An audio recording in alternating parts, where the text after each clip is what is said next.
Edi Ramën si të fjallën e fundit. Dëgjoj Edi, ku do që të vesh, ku do që shkosh, ti e di vetë që se ke mendin këto ditë. Fjala ime është reale.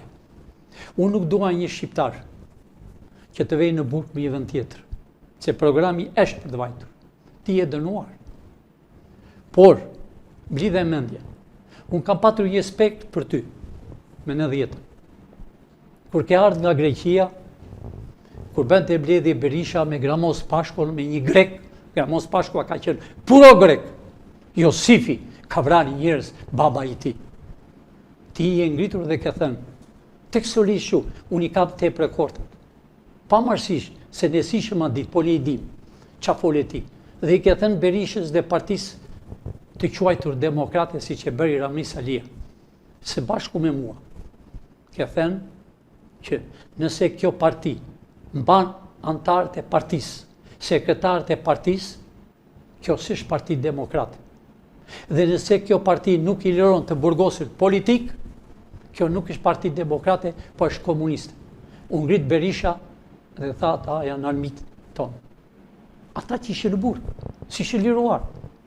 Pra ti e the fjalën, ti vërtet je ke qenë një rrugëve piktor.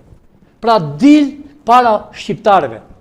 Nuk ke vrarë me dorën tënde, ke vjedhur, kanë vjedhur ministrat, ke vjedhur apartamente, po janë këtu, do t'i marrë shqiptarë. Dil, ke kohë të dalësh dhe populli shqiptar mund të ketë mëshirë për ty. E di vetë populli shqiptar. Dil dhe thuaj, kam erdhë me atlete nga Parizi, kam erdhë me një qamë të dëgrisur, dhe kur vajta me shtëpi, që i di fare mirë, të ka thënë ju tatë qamë sole, si sole asgjë. Kur ju tatë vdiq, ti zvajte në varrim. Pra dil, dorëzoj atë kështjellën se nuk është endja, nuk është toka jote, dorëzoj të gjitha dhe i thuaj shqiptarëve janë në dorë tuaj, jo në dorë tonë, në dorë shqiptarëve. Sepse, si partia e Berishës, edhe Ceka, edhe Gjinushi që i ka lënë akoma të Ramizit, edhe Meksi e të tjerë, 4-5 veta që kanë ngelur, duan të bëjnë rëmuj, por nuk bëjnë rëmuj. Këtu është nëna Amerikë. Këtu jemi ne gjallë. Për këtë kemi erdhur.